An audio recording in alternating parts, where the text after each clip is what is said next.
নমস্কার। সময় মানুষকে চেঞ্জ করে দেয়। বয়স বাড়ার সাথে সাথে আমাদের প্রায় সবারই মধ্যে কম বেশি স্বভাব চরিত্রগত অনেক পরিবর্তন চলে আসে, এটাই স্বাভাবিক। কিন্তু কেমন পরিবর্তন আসবে, কতটা পরিবর্তন আসবে তা আমরা কিভাবে বুঝবো? তা জানার জন্য আমাদের দুটো চার্ট লাগবে। একটা হলো আমাদের লগ্নকুণ্ডলী বা D1 চার্ট, আর একটা হলো আমাদের নবাংশ কুণ্ডলী বা D9 চার্ট। D9 চার্টকে আমাদের ভাগ্যের চার্টও বলা হয়, অনেকে একে শাশ্বত কুণ্ডলী বলে। লগ্ন কুণ্ডলী যদি গাছ হয়, নবাংশ চার্ট হয়ে যাবে তার ফল। তাই নবাংশ কুণ্ডলী দেখা অত্যন্ত জরুরি।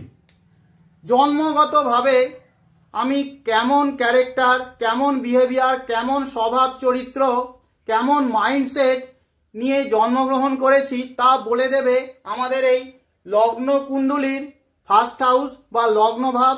আর সময় পরিবর্তন হতে হতে, বয়স বাড়ার সাথে সাথে আমার মধ্যে কেমন বিহেভিয়ার, কেমন মাইন্ডসেট, কেমন ক্যারেক্টার, কেমন স্বভাব চরিত্র ডেভেলপ করবে তা বলে দেবে আমাদের এই নবাংশ চার্টের ফার্স্ট হাউস। বিষয়টা একটা উদাহরণের মাধ্যমে বোঝানোর চেষ্টা করছি। ধরছি লগ্ন কুণ্ডলী অনুসারে অর্থাৎ D1 চার্ট অনুসারে আমার সিংহ লগ্ন উদয় হচ্ছিল। তাহলে জন্মগতভাবে আমার মধ্যে একটা রাজসিক স্বভাব থাকবে, সেলফ রেসপেক্ট, আত্মসম্মান বোধ ভীষণ মাত্রায় থাকবে। সেন্টার অফ অ্যাট্রাকশন এরা হতে চায়, আলোর ফোকাসে বা আলোর কেন্দ্রবিন্দুতে এরা থাকতে চায়।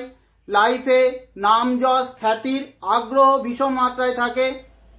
সচরাচর এরা ছোটোখাটো কাজ করতে চাইবে না। কিন্তু D9 চার্ট বা নবাংশ চার্টে দেখছেন যে তার লগ্নটা চেঞ্জ হয়ে গেছে। D1 চার্টে লগ্ন ছিল সিংহ, নবাংশ চার্টে দেখছেন যে লগ্নটা তার মীন হয়ে গেছে।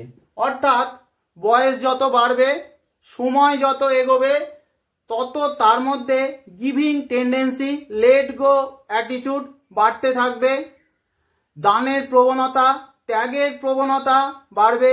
ঈশ্বরের প্রতি ভক্তি, সমর্পণের ভাবও বাড়বে। ধার্মিক যাত্রা পছন্দ করবে।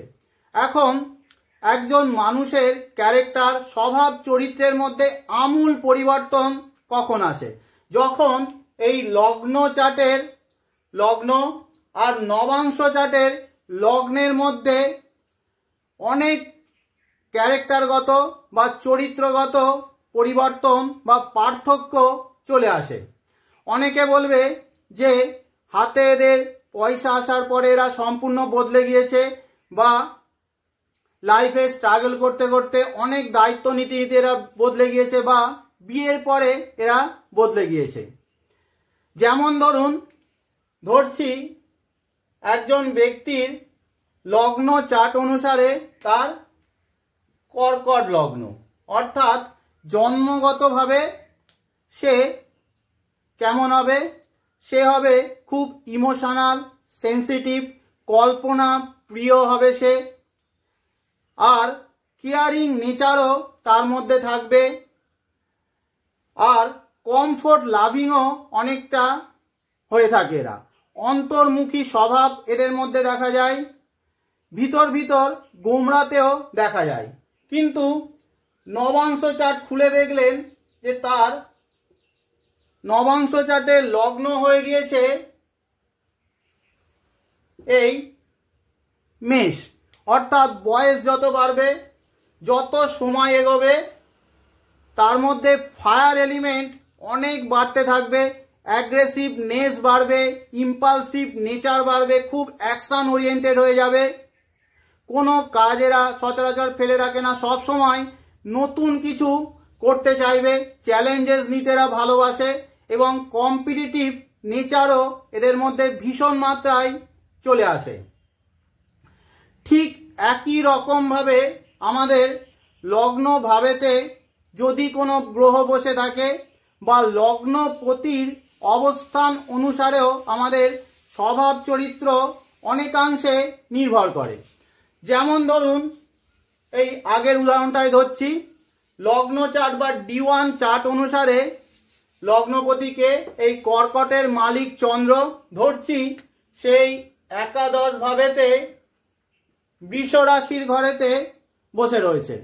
অর্থাৎ জন্মগতভাবে তার মধ্যে ডিজায়ার, খুব উচ্চাকাঙ্ক্ষা অনেক বেশি থাকে, হাই অ্যাম্বিশন এদের মধ্যে বেশি থাকে, সোশ্যাল সার্কেল, ফ্রেন্ড সার্কেলের মধ্যে এরা থাকতে ভালোবাসে, নিজের লাভটা এরা ভালো বোঝে, টু সাম এক্সটেন্ট এরা মাইজার বা কৃপণও হয়ে থাকে।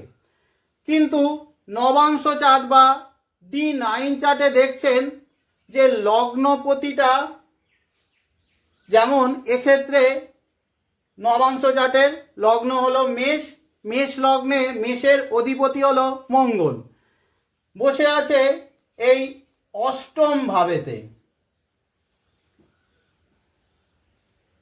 বৃশ্চিক রাশির ঘরেতে লগ্নপতি নবাংশ চার্ট অনুসারে সে বসে আছে। ফলে বয়স যত বাড়বে, সময় যত এগোবে, তার মধ্যে একটা সিক্রেটিভ পার্সোনালিটি গ্রো করবে, গোপনীয়তা পছন্দ করতে থাকবে, খোঁজি স্বভাব, রিসার্চ মাইন্ডসেটও তার মধ্যে গ্রো করবে, জ্যোতিষ, তন্ত্র, মন্ত্র এইসবের দিকে ঝোঁক চলে যাবে। অনেক সময় এরা শর্টকাট ওয়েতে বড়লোকও হতে চায়।